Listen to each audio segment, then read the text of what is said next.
Bonjour et bienvenue dans New Deal, le podcast IFRI Slate TTSO qui décrypte l'actualité politique américaine toutes les semaines. Je suis Laurence Nardon et cette semaine, Romain De Salles n'est pas là. Je vais être interrogé par Thomas Gagnère. Bonjour Thomas. Bonjour Laurence. Thomas est le brillant second de Romain à la lettre quotidienne TTSO que beaucoup d'entre vous reçoivent. Thomas, de quoi allons-nous parler aujourd'hui ? Cette semaine, on va faire un petit focus sur la conférence sur la sécurité de Munich qui va se dérouler du 13 au dimanche 15 février à Munich donc. Souvenez-vous, c'est à cette même conférence l'an dernier que J.D. Vance avait stupéfait les Européens avec un discours très offensif et extrêmement hostile à l'Europe libérale qui l'accusait notamment de ne pas respecter la liberté d'expression. L'événement va donc être observé cette année avec une très forte attention puisqu'on y discutera notamment des suites de la guerre en Ukraine et de la réalité des relations transatlantiques. Mais avant d'en arriver là, Laurence, une première question un peu plus basique. Qu'est-ce que concrètement la conférence de Munich ? Quand a-t-elle été créée et dans quel but ? Oui, alors la Munich Security Conference, MSC, pour ceux qui s'y connaissent, ceux qui y vont, c'est un événement en réalité assez ancien puisque la première édition s'est déroulée en 1963 au Bayerischer Hof, qui est un hôtel à Munich.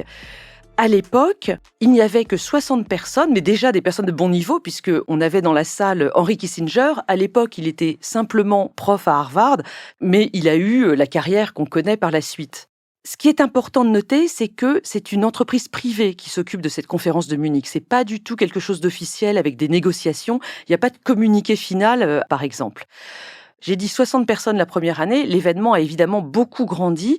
L'édition 2025 de l'année dernière, donc, accueillait, selon le site, 450 invités. Et c'est un petit peu comme le Festival d'Avignon. Il y a l'événement principal et énormément de side events, c'est-à-dire d'événements en parallèle. L'IFRI en organise parfois d'ailleurs. D'accord. Et quels sont les pays qui seront présents cette année à la conférence ? Au départ, la conférence de Munich, c'était un événement très occidental. C'est vraiment à la fin des années 80, début des années 90, que l'Europe de l'Est et la Russie ont été invités, en gros, quand l'URSS a disparu. Et puis, de nos jours, l'événement accueille pour moitié des non-occidentaux. Quand on se balade dans les couloirs, il y a beaucoup d'Indiens, de gens des pays du Golfe qui viennent discuter eux aussi de sécurité et de défense. Vous avez dit que la Russie, Laurence, était venue à partir des années 90. Est-ce qu'elle continue encore de participer ? Non, la Russie n'est plus invitée depuis l'édition de 2023, donc février 2023, qui a suivi l'invasion de l'Ukraine en février 2022, au lendemain de la conférence de Munich de 2022 d'ailleurs. On a vraiment vécu une parenthèse de bonne entente, entre guillemets, entre Russie et Occident, entre les années 1990 et jusqu'à 2022, l'invasion donc de l'Ukraine. En réalité, on pouvait se douter du tournant révisionniste et hostile de la Russie dès 2007, puisque cette année-là, à la conférence de Munich, le président Poutine a prononcé un discours déjà extrêmement hostile à l'Occident. C'est cette année-là qu'il a reproché de manière vraiment extrêmement virulente aux pays occidentaux d'avoir absorbé petit à petit les pays d'Europe centrale, d'Europe de l'Est, non seulement dans l'Union européenne, mais dans l'OTAN. Et pour Poutine, c'était vraiment inacceptable, d'autant plus, disait-il, et là il y a un débat historique qui n'est pas complètement tranché, que, selon lui, Gorbatchev avait reçu la promesse de Bush père au début des années 90 que l'Occident n'avancerait pas d'un pouce vers l'Est, not 1 inch. Et ce débat sur le not 1 inch, bon, j'ai dit qu'il n'était pas tranché, mais quand même, on trouve des déclarations écrites ou des transcripts de Bush et des autres officiels américains de l'époque le disant. Donc, on n'est pas forcément très clair là-dessus. Et à propos de discours très hostiles, on va parler de l'autre éléphant dans la pièce. Qui est-ce qui va représenter les États-Unis cette année, après un discours de Vance l'an dernier qui était très très hostile ? On n'est sûr de rien pour l'instant, parce que la conférence se déroule ce week-end. On entend dire que Vance ne viendrait pas. Il est venu, ceci dit, en Italie pour l'ouverture des Jeux Olympiques la semaine dernière. Il est reparti.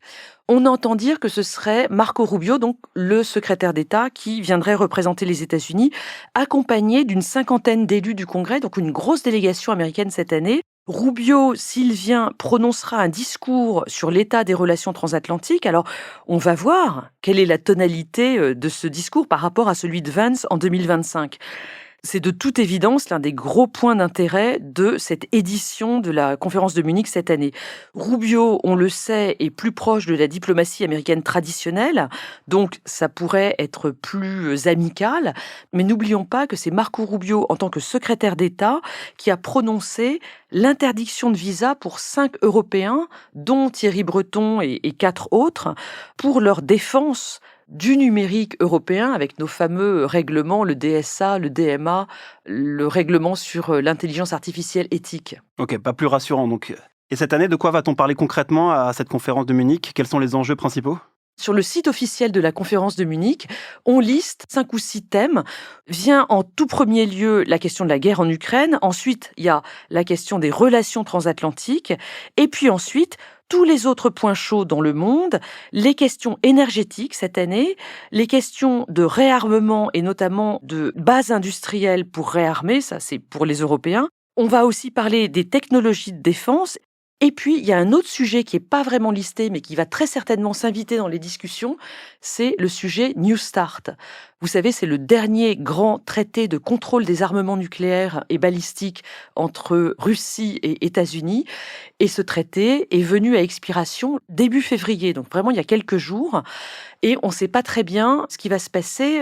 S'il n'y a plus de traité entre l'Est et l'Ouest, ça donne quand même une situation un petit peu instable.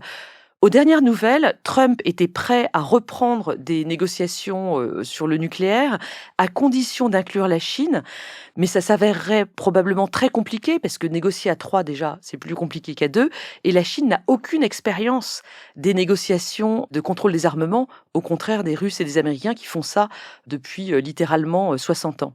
Le contexte géopolitique est donc particulièrement tendu cette année et les organisateurs de la conférence ont enregistré un record d'inscriptions de chefs d'État et de délégations. Je tiens toutes ces informations de mon collègue à l'IFRI, Elie Tenenbaum, qui dirige le Centre sur les questions de sécurité et de défense. Ok, donc merci pour ce bref panorama. On va peut-être commencer par rentrer plus en profondeur dans les dossiers. Tout d'abord, la guerre en Ukraine. Qu'est-ce qu'on peut attendre concrètement lors de cette conférence sur ce dossier-là?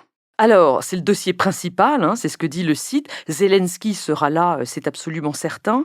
Comme je l'ai dit, cette conférence n'est pas le lieu de négociation officielle, c'est plutôt une prise de température, des avancées, des discussions informelles entre délégations. Donc, on ne sait pas trop quoi attendre, d'autant plus que les négociations officielles qui se déroulent aux Émirats n'ont rien donné la semaine dernière. Il y a eu un échange de prisonniers, mais rien de plus. Ce qui est certain, c'est que la Russie joue la montre parce qu'elle progresse sur le terrain très lentement et de manière très coûteuse, mais elle n'a aucun intérêt à ce que ça s'arrête tout de suite. Je donne juste un chiffre pour dire à quel point la situation est affreuse. Le CSIS, donc ce grand centre de recherche américain, a décompté, c'est sorti dans le New York Times cette semaine, le seuil de 1,8 million soldats ukrainiens et russes tués ou blessés depuis 2022. Mais au moins une bonne nouvelle pour les Ukrainiens, c'est que ce sera Rubio, qui est peut-être plus pro-ukrainien que Vance, qui sera là, donc peut-être une bonne nouvelle côté ukrainien. Et l'autre gros morceau de cette conférence, ça va être la forte dégradation des relations transatlantiques, après un discours de Trump à Davos, qui avait encore une fois un peu sidéré les Européens. Qu'est-ce qu'on peut attendre de cette conférence ? En 2026, la conférence se concentre vraiment sur cette histoire de relations transatlantiques.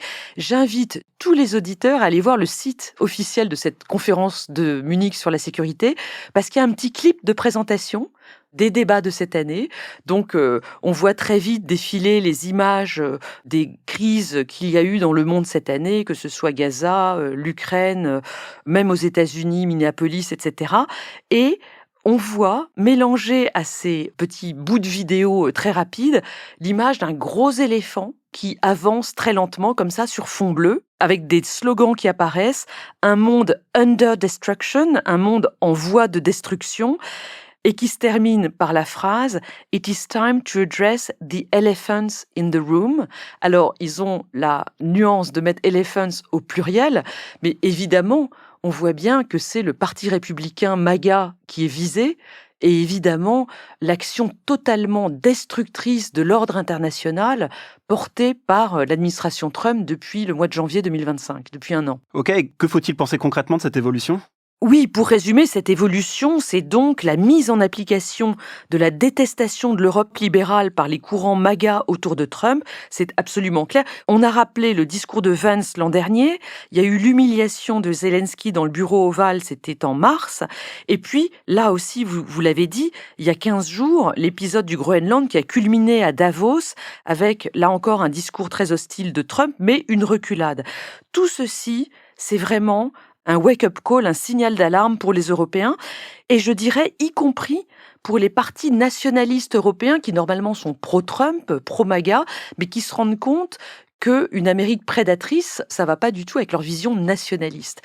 Il y a un autre impact de cette évolution de l'attitude des États-Unis, c'est que même les pays proches culturellement des États-Unis, comme la Grande-Bretagne, ou les pays très vulnérables à la Russie, comme la Pologne et les pays baltes, sont en train de changer d'attitude. Parce que, jusqu'à présent, avec les attaques de la Russie, ces pays ne voulaient qu'une chose, c'était se rapprocher encore plus des États-Unis pour avoir leur protection, c'était absolument existentiel. Mais aujourd'hui, alors que ce sont les États-Unis qui cessent d'être fiables pour des pays comme les pays baltes ou la Pologne, eh bien ces derniers doivent se prendre en main tout seuls, comme le prêche la France depuis très très longtemps entre nous. Donc la France aurait eu raison avant tout le monde, c'est ça Laurence? C'est un petit peu la conclusion à laquelle on est forcé d'arriver. Parce que cette rupture est définitive. Ah, alors ça, c'est une grande question. J'ai pas de boule de cristal. Est-ce qu'on peut imaginer qu'un Rubio élu ou un démocrate élu aux États-Unis en 2028 serait moins hostile à l'Europe? C'est possible, mais ça n'est pas certain. Je pense que, de toute évidence, les Européens doivent faire comme s'il n'y aurait pas de retour à une amitié transatlantique vraiment solide et vraiment fiable. Donc c'est peut-être la bonne nouvelle finalement de cette conférence, c'est qu'on va assister à un réveil des Européens et peut-être suivre ce que Macron appelle aujourd'hui de ses vœux dans plusieurs journaux européens, celle d'une préférence européenne. Merci Laurence, à la semaine prochaine. Merci Thomas. Retrouvez New Deal chaque semaine sur Slate Audio et toutes les plateformes de podcast.